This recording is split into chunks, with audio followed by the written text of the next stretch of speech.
Hola, buenos días a todos y a todas. Si os parece, esperamos unos minutos más para ver si se va conectando más gente al webinar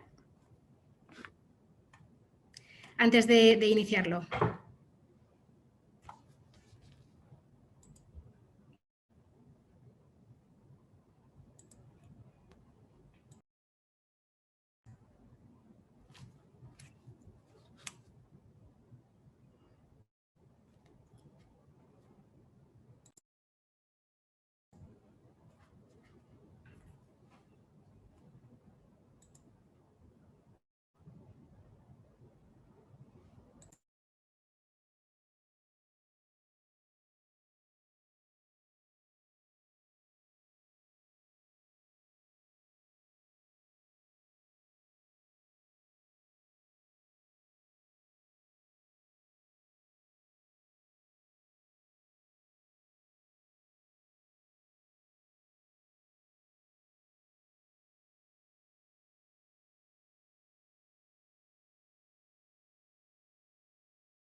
Hola, buenos días de nuevo. Soy Silvia Cazorla, abogada asociada del departamento de Grant Thornton y primero de todo quería daros la bienvenida. Bueno, antes de nada, brevemente, como habréis podido ver, tenéis todos los micrófonos desactivados, ¿vale? Para que durante el webinar se eviten sonidos de fondo y dotar de mayor agilidad. Tener en cuenta que al final de este webinar habrá un periodo, bueno, se abrirá un periodo de consultas, bueno, un periodo de preguntas, disculpad. Así que, en todo caso, si os surge alguna pregunta, no dudéis en abrir el micrófono y explicárnosla. En todo caso, tened en cuenta que a lo largo del webinar habrá un chat habilitado, por lo que si tenéis cualquier duda o cualquier pregunta podéis añadirlas y al final de este webinar pues os daremos respuesta. Bien, como sabéis, este webinar de hoy tratará sobre el compliance laboral y en concreto sobre la obligación que impone la Ley General de Discapacidad, anteriormente conocida como LISMI, al respecto de que determinadas empresas públicas y privadas, cuando cumplan unos requisitos que establece la normativa, reserven una cuota del 2% de su plantilla a favor de personas con discapacidad. Si os parece, voy a compartir pantalla con una presentación que hemos preparado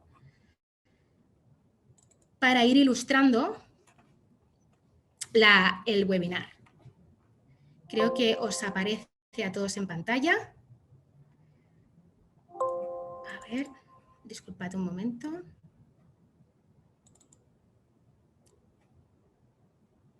Vale, sí.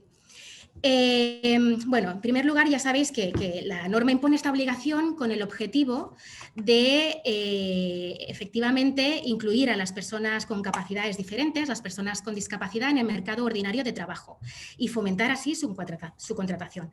Ahora bien, ¿qué empresas estarán obligadas a cumplir con esta obligación? Pues bien, de conformidad con el artículo 42 de la Ley General de Discapacidad, estarán obligadas aquellas empresas públicas o privadas, como he comentado anteriormente, que empleen a 50 o más trabajadores. Ahora bien, para para saber qué empresas están obligadas, la normativa de desarrollo de esta ley establece una serie de requisitos a tener en cuenta para realizar el cálculo, ¿vale? Así, en el primer momento lo que tenemos que identificar es el periodo de referencia.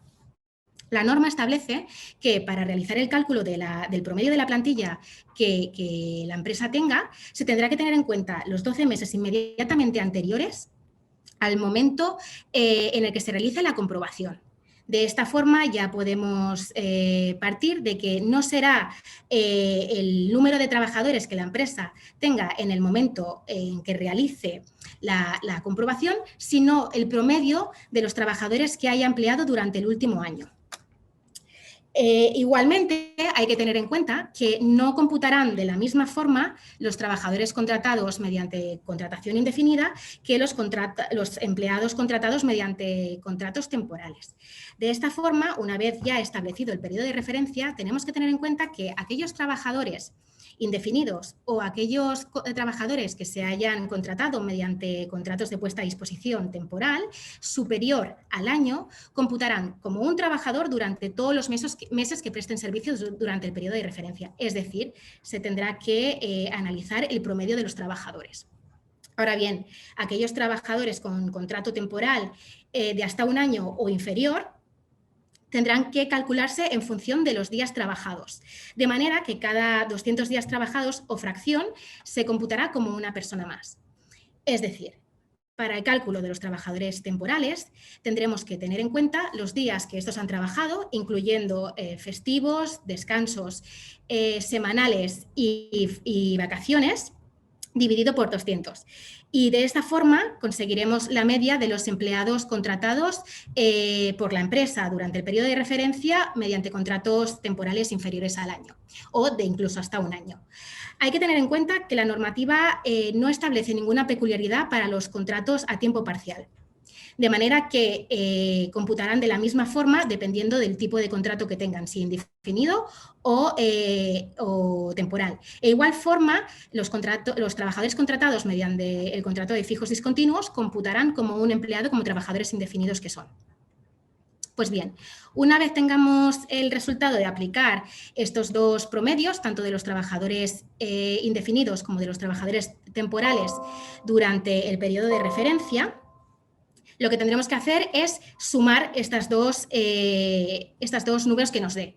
Entonces, a este número se deberá aplicar el 2% para saber cuántos trabajadores con discapacidad estará obligada la empresa a contratar.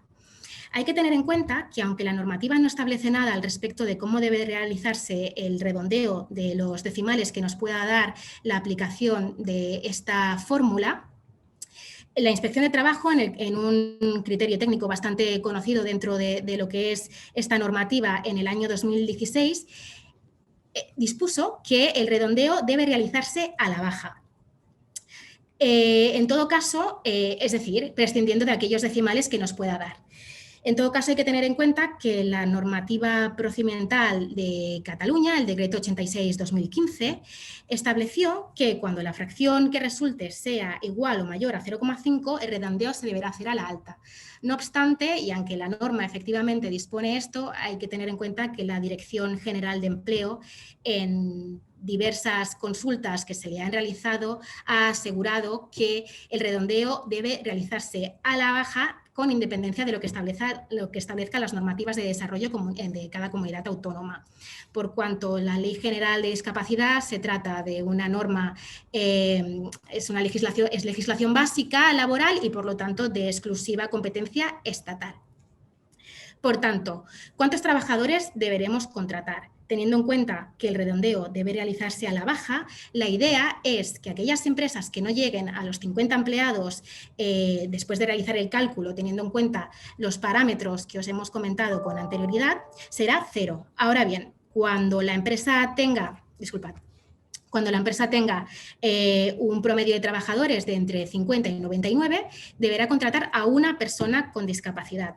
Y cuando tenga de 100 a 149, 2, y así sucesivamente. Ahora bien, una vez que ya sabemos el promedio de trabajadores que la empresa tiene y hemos aplicado la cuota del 2% que nos establece la norma, ¿qué trabajadores podemos contratar para cumplir con la normativa? Pues bien, el artículo 4 de la Ley General de Discapacidad establece que a efectos de esta norma serán trabajadores con discapacidad las personas a quienes se les haya reconocido un grado de discapacidad igual o superior al 33%. Asimismo, aquellas personas que tengan declarada una incapacidad permanente en el grado de total, absoluta o gran invalidez. Y asimismo, los pensionistas de clases pasivas que tengan reconocida una pensión de jubilación o retiro por incapacidad permanente para el servicio. En este punto es importante tener en cuenta que lo determinante no es la realidad material, sino que el trabajador tenga reconocida efectivamente de forma oficial esta discapacidad. Por tanto, puede darse el caso de que en una empresa haya, y evidentemente que la empresa conozca que el trabajador tiene esta discapacidad reconocida. Lo que os comentaba, puede darse el caso que haya una empresa en la que la empresa haya contratado a personas con discapacidad, pero desconozca esta cualidad de estos trabajadores. Y si la empresa no lo sabe, no estaría cumpliendo con esta normativa. ¿Por qué? Porque para cumplir con la norma, aparte de que nos obligan a que los trabajadores tengan certificada esta discapacidad, es necesario que la empresa lo conozca. De esta forma, tenéis que tener en cuenta que si bien es completamente lícito y legítimo que la empresa pregunte a los trabajadores si tienen reconocido algún grado de discapacidad a efectos de cumplir con la normativa, los trabajadores no tienen obligación de trasladarlo en virtud de su derecho a la intimidad y a la protección de sus datos. Pues bien, una vez la empresa ha determinado que efectivamente tiene que cumplir con esta normativa y ha determinado también el número de trabajadores y ya sabe qué trabajadores debe contratar para cumplir con la norma, tendrá que proceder a la contratación directa de estos. Como os decía antes, lo que persigue la Ley General de Discapacidad es que los trabajadores con discapacidad, con capacidades diferentes, puedan incluirse, puedan formar parte del mercado ordinario de trabajo. Así que la contratación será directa mediante cualquier tipo de contrato. No necesariamente debe ser un contrato bonificado con discapacidad. Cualquier tipo de contrato, incluso los contratos parciales. ¿Vale? Lo único que sí que es cierto que la empresa debe conocer que efectivamente, como os estábamos comentando con anterioridad, el trabajador tiene certificada esta discapacidad a los efectos de poder acreditarla. De esta manera, según dispone el Real Decreto 1451 de 1983, en su artículo 5, las empresas para acreditar que están cumpliendo con esta norma, una vez ya hayan contratado a las personas con discapacidad que resulte de aplicar la cuota del 2%, dentro del primer trimestre de cada año y con conocimiento de los representantes de los trabajadores, deberán enviar esta notificación a la Oficina de Empleo de la provincia donde tengan radicada su sede social, así como las provincias donde tengan sus centros de trabajo, por las que acrediten que están cumpliendo con esta normativa. Para ello, habitualmente, las comunidades autónomas establecen modelos en los que se dispone la forma de comunicación al organismo competente. Pues bien, una vez ya hemos hablado de la obligación que existe en relación a la reserva de la cuota del 2% de personas con discapacidad en las empresas que empleen a 50 o más trabajadores, hay que tener en cuenta que excepcionalmente, se prevé la posibilidad de que aquellas empresas que acrediten la imposibilidad de cumplir total o parcialmente con esta obligación queden exentas de la misma. Para ello, será necesario que se solicite de forma previa y se sustituya la contratación de estos empleados mediante un procedimiento alternativo con la contratación de medidas alternativas. Veamos. Pues bien, como os comentaba antes, con carácter excepcional, las empresas pueden quedar exentas. Las empresas deben solicitar a los servicios públicos competentes la declaración de excepcionalidad con carácter previo a la adopción de las medidas alternativas, ¿vale? Cuando entendemos que las empresas efectivamente tienen esta nota de excepcionalidad que les permite quedar exoneradas del cumplimiento de la norma para la contratación directa de personas con discapacidad. Pues bien, cuando los servicios públicos de empleo competentes o las agencias de colocación no han podido atender a la oferta de empleo presentada por la inexistencia de demandantes de empleo con discapacidad inscritos en la ocupación indicada, ¿vale? Ya sea aún existiendo cuando no acrediten estar interesados en las condiciones de esta oferta. ¿Vale? Los servicios públicos de empleo competentes resuelven sobre la solicitud presentada y declaran la inexistencia total o parcial de demandantes de empleo con mención expresa de la ocupación solicitada, ¿vale? Es decir, existe este procedimiento, para ello se deberá de facilitar al servicio de empleo correspondiente la oferta de la empresa y si el servicio de empleo, una vez publicada, puede certificar que no hay demandantes de empleo interesados en la oferta o aún habiéndolos, han decidido no aplicar a la misma, este servicio de empleo emitirá un certificado en el que acreditará que no se ha podido cubrir la vacante. Igualmente, también se puede gestionar mediante las agencias de colocación. No obstante, el certificado deberá remitirse al organismo correspondiente de la comunidad autónoma que en cada caso resulte competente para aplicar esta exención.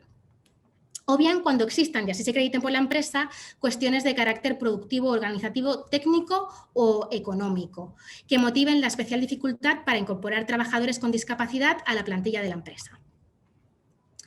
Pues bien, una vez, y ya os digo, es muy importante que cuando la empresa identifique que no puede cumplir con la normativa, con anterioridad al cumplimiento de las medidas alternativas, ya sea por uno u otro supuesto, solicite esta declaración de discapacidad al organismo correspondiente. Hay que tener en cuenta que si la empresa está radicada en una comunidad autónoma, será competente el organismo de esa comunidad autónoma. O al menos si tiene en esa comunidad autónoma el 85% de su plantilla. No obstante, si la plantilla de la empresa está dispersa por todo el territorio nacional, será competente el Servicio Público de Empleo. Pues bien, una vez la empresa, ya sea por bien por no haber podido cubrir la vacante que tiene en su empresa a través de las ofertas publicadas o cuando haya determinado que hay causas de carácter objetivo que imposibilitan para que ésta cumpla con la obligación, ya sea total o parcialmente, ya sea por la totalidad de trabajadores que deba contratar o por parte de ellos, deberá solicitar esta declaración de excepcionalidad y deberá asimismo solicitar las medidas alternativas que considere o que en virtud de aquellas medidas que les pueda ir mejor a la empresa, decida contratar. Vale, las opciones que nos da la normativa es que en sustitución de la contratación directa de los empleados, la empresa podrá o bien celebrar un contrato mercantil o civil con un centro especial de empleo o con un trabajador autónomo con discapacidad para el suministro de materias primas, bienes de equipo, etcétera, o para la prestación de servicios ajenos o accesorios a la actividad normal de la empresa.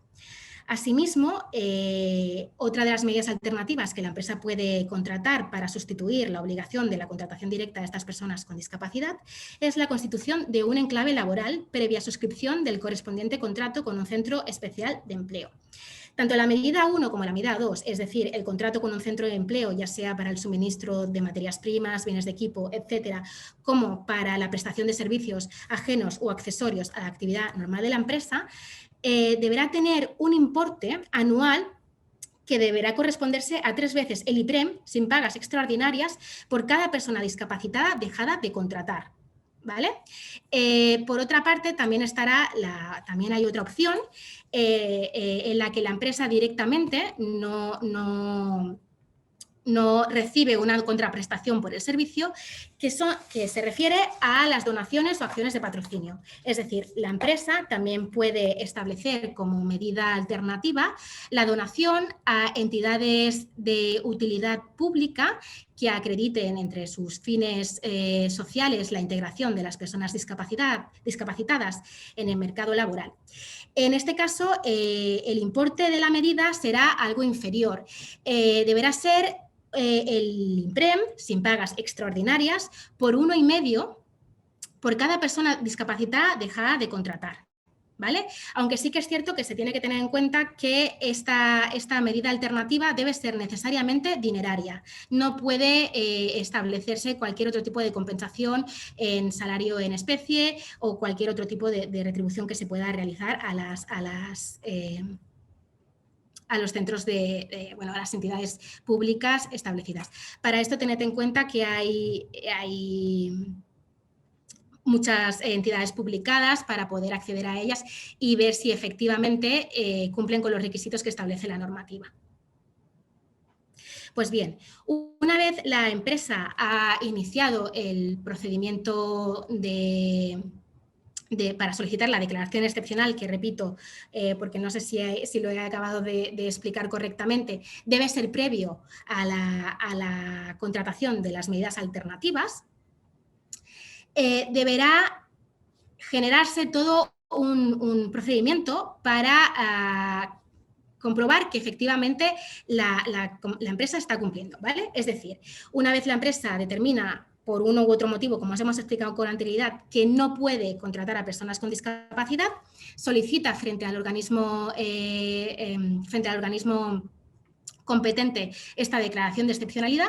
El organismo competente, en función también de dónde radique la plantilla de la compañía, emitirá sus apreciaciones sobre ya sea el certificado que haya emitido la oficina de empleo acerca de la imposibilidad de cumplir las vacantes o acerca de las causas objetivas que haya planteado la empresa para que justifiquen la imposibilidad de contratación de las personas discapacitadas.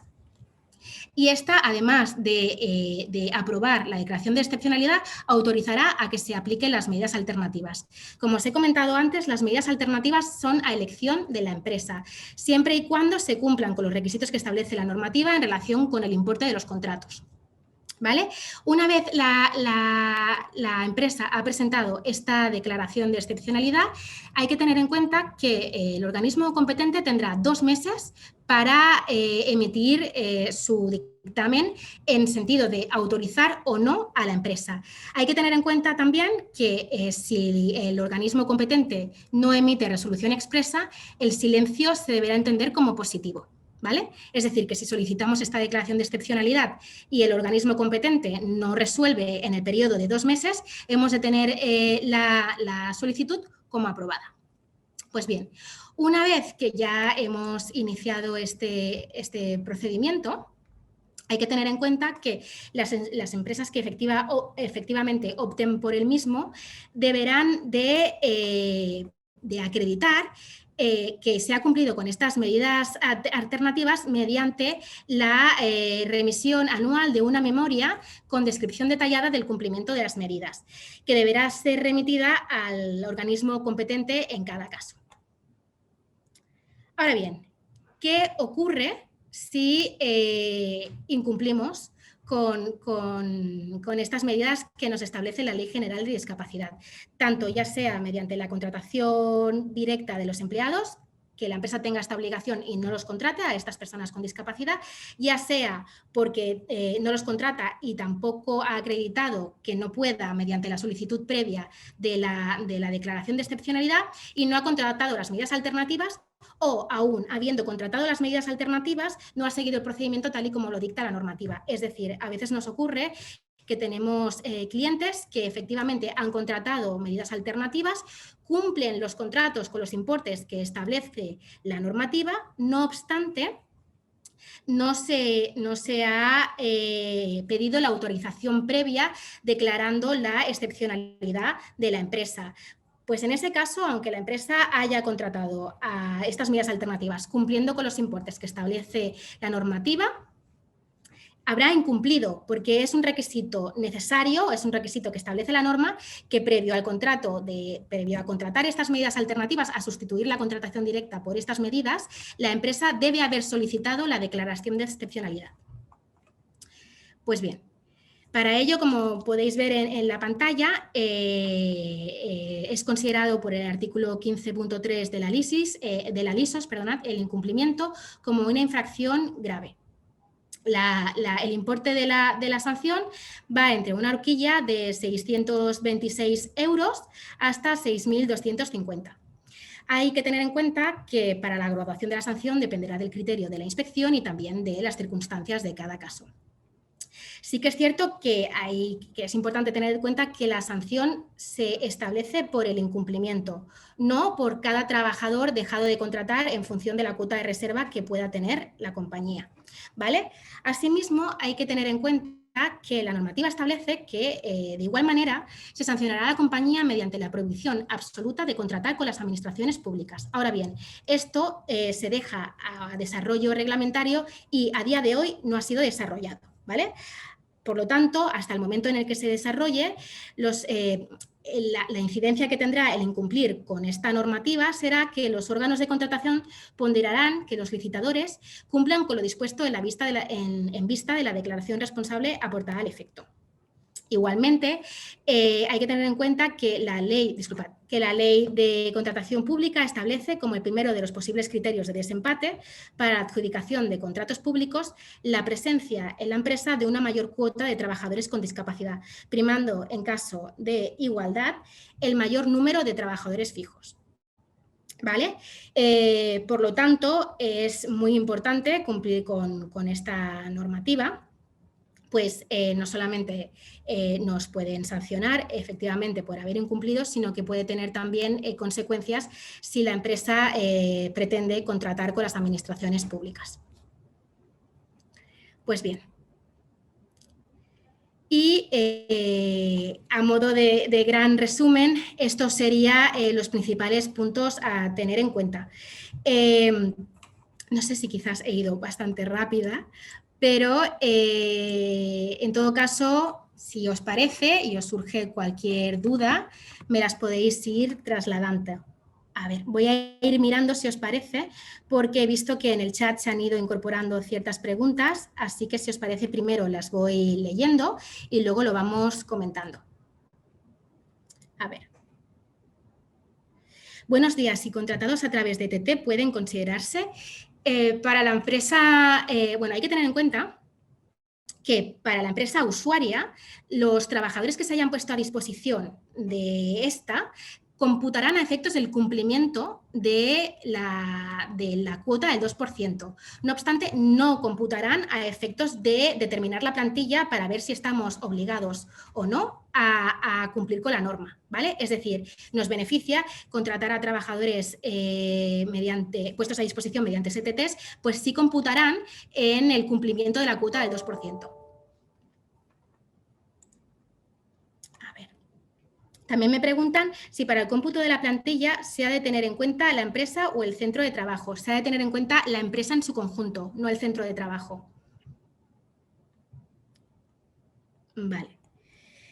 Para el cómputo de la plantilla se ha de tener en cuenta, perdonad, es lo mismo, los trabajadores puestos a disposición por una ETT computan en la empresa usuaria, exacto, sí, computan a los efectos del cumplimiento de la cuota del 2%.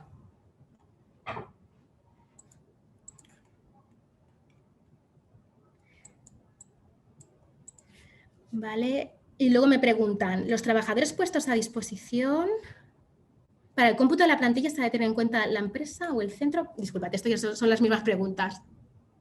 No sé si tenéis alguna pregunta más.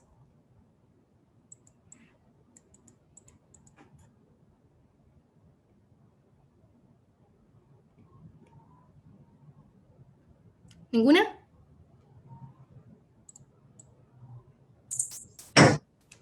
Hola, Silvia. Ah, Hola, mira, es que lo siento mucho, pero me he incorporado un poquito tarde a la sesión y no sé si se está grabando o si nos podréis enviar la presentación que estabas presentando hoy, más que nada pues para ponerme al día, porque me he perdido creo que gran parte, ¿no?, de lo que ha sido la sesión. sí, yo también he ido muy rápida, ¿eh? Pero sí, efectivamente se graba, no os preocupéis, os lo enviaremos el link Vale, al final. fantástico, gracias. A ti.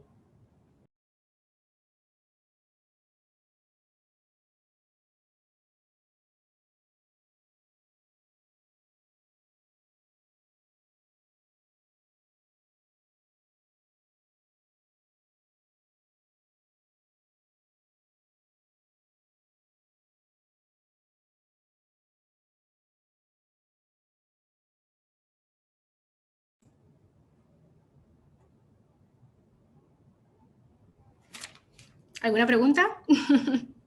Quizás ha sido demasiado rápido explicando.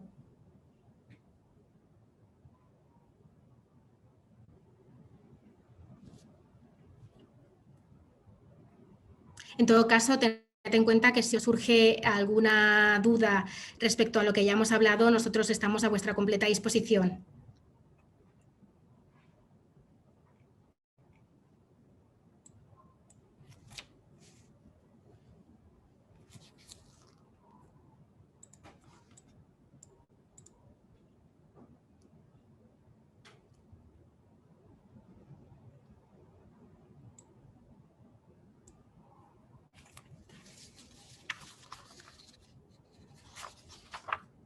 A ver, creo que me están pasando más consultas. Vale, me preguntan si las donaciones deben ser centros con personas con capacidades diferentes. Bueno, lo que nos establece la normativa es que para realizar las donaciones de acciones de patrocinio como medida alternativa se deben cumplir una serie de requisitos. En primer lugar, como os he comentado antes, deben ser necesariamente de carácter monetario, siendo por lo tanto inadmisibles otro tipo de prestaciones, ¿vale? En especie, ya sea bienes entregados o servicios prestados.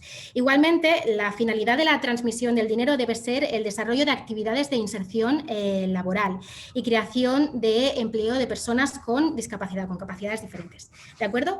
También hay que tenerse en cuenta que la entidad beneficiaria de dichas acciones de colaboración ha de ser una fundación o una asociación de utilidad pública cuyo objetivo social sea, entre otras, la formación profesional, la inserción laboral o la creación de empleo en favor de las personas con discapacidad que permita la creación de puestos de trabajo para aquellas, ¿vale? Y finalmente su integración en el mercado de trabajo ordinario. Tenéis que tener en cuenta que la entrega ha de tener un carácter de ánimo de liberalidad, por lo tanto, en ningún caso puede suponer una contraprestación para la entidad.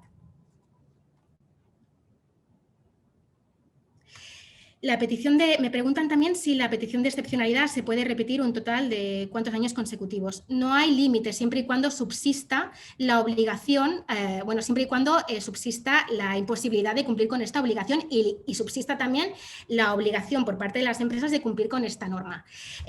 Lo que no he explicado antes y hay que tener en cuenta es que la declaración de excepcionalidad, una vez concedida, tendrá una duración de 3 años, ¿vale? Que al finalizar este periodo se deberá volver a solicitar. Pero no hay un límite de años de decir no podrás estar más de 9 años solicitando, no. Siempre y cuando la empresa tenga esta imposibilidad a la hora de efectivamente poder cumplir con la norma de forma directa mediante la contratación de empleados, podrá seguir solicitando la declaración de excepcionalidad.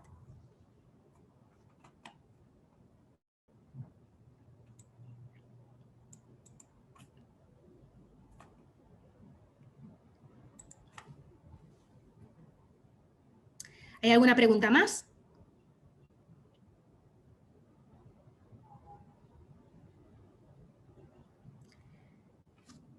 Creo que no hay más preguntas. Pues si os parece, procedemos ya a cerrar este webinar. Agradeceros a todos que habéis estado aquí. Muchas gracias por la atención y en todo caso recordad que si tenéis cualquier duda al respecto podéis dirigiros a nosotros sin ningún problema. En todo caso ya os comento que os remitiremos la grabación de este webinar. Y lo dicho, quedamos a vuestra entera disposición si tenéis alguna consulta o duda que os haya podido surgir a través de la información que os hemos intentado facilitar. Gracias y que tengáis un buen día.